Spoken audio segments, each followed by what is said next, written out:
and Worm going to wrap things up here from Dooley Field. In week 0 of the 2019 season, Worm not the start we wanted for the season. The Jackets fall to the Byrnes Rebels by the final of 33-8. But a lot of positives to come out of tonight.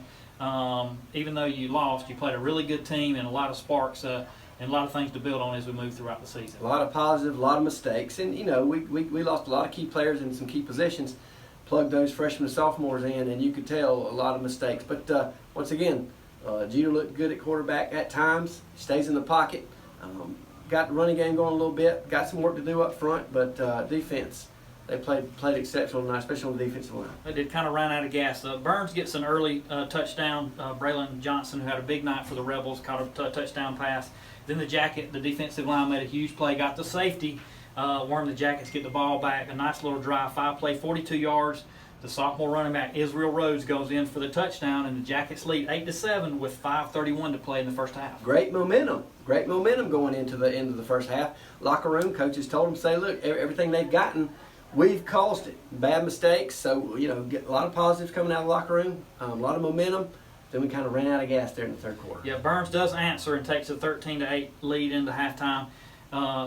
They do get a touchdown there in the third quarter, in the second quarter, to make it 19-8 at halftime. But then scoreless third quarter, so going into the fourth quarter, the Jackets only trailing by 11. But like you said, the defense just kind of ran out of gas there in the fourth quarter. A couple of late touchdowns by the Rebels in the final of 33-8. But as we mentioned, a lot of positives, and I think, you know, Raheem Jeter, who's gotten a lot of notoriety for all the offers he's getting, is a ninth grader now, but is an eighth grader already getting offers.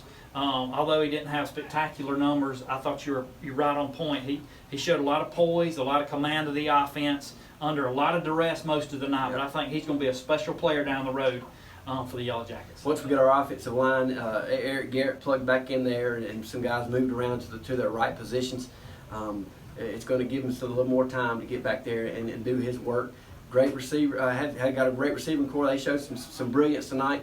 But once again, that defensive line. But going back to the physicality of the game, we had 4 guys one time on the sideline laying down with cramps. So that was a huge factor tonight. We kind of ran out of gas, like you said. But Byrnes, very good football team. Yeah, very good football team. They're going to win a lot of games. But as we mentioned just on the broadcast, the Jackets lost to the Byrnes Rebels in week 0 last year. Yep.